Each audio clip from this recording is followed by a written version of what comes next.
ദേവിയുടെ അനുഗ്രഹങ്ങൾ ലഭിച്ചാൽ മാത്രമേ ധനധാന്യ സമൃദ്ധി ഉണ്ടാകുകയും നമ്മുടെ എല്ലാവിധ ബുദ്ധിമുട്ടുകൾ മാറുന്നതിനും ദേവിയുടെ കൃപാകടാക്ഷങ്ങൾ ലഭിക്കുന്നതിനും നിങ്ങളെല്ലാവരും ഈ മന്ത്രം ജപിക്കുക.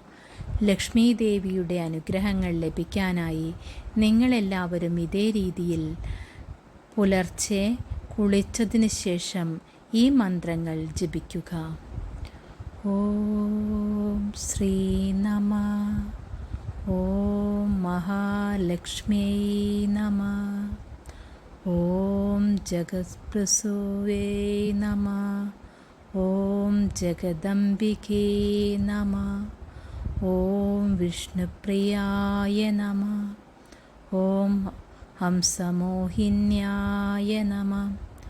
ഓം ധനധാന്യായ നമ. ഓം സൗന്ദര്യൈ നമ. ഓം നിധിപ്രിയൈ നമ. ഓം വിഷ്ണുമോഹിന്യൈ നമ. ഓം മഹാസൗഭാഗ്യദായിന്യൈ നമ. ഓം സർവ ഐശ്വര്യപ്രദായിന്യായൈ നമ.